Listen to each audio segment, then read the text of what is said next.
அஸ்ஸலாமு அலைக்கும். அருகதை இல்லாத இடத்தில் அன்பை செலுத்திவிட்டு ஏமாந்து விட்டேன் என்று சொல்லாதே. தப்பித்து விட்டேன் என்று மகிழ்ச்சி கொள். முன்னேற வேண்டும் என்று விரும்பினால் யாருடன் சண்டை போடாதீர்கள். அதில் நேரம் வீணாகிறது. நாயிடம் கடிப்படுவதை விட நாய்க்கு வழி விடுவதே மேல். கண்கள் திறக்கும் வரைதான் கனவு நீடிக்கும். ஆனால் என் கண்கள் மூடும் வரை உன் நினைவு நீடிக்கும். இருளை நேசி, விடியல் தெரியும். தோல்வியை நேசி, வெற்றி தெரியும். உழைப்பை நேசி, உயர்வு தெரியும். உன்னையே நேசி, உலகம் உனக்கு புரியும். விடியல் என்பது கிழக்கில் அல்ல, நம் உழைப்பில்.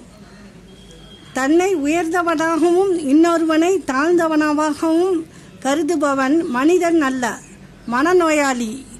வறுமையில் வாடினாலும் சுயமரியாதை இழக்காதே. நண்பன் எதிரியே ஆனாலும் வார்த்தைகளை கொட்டாதே. செய்த காரியம் தோற்றே போனாலும் மனம் உடைந்து போகாதே. அஸ்ஸலாமு அலைக்கும்.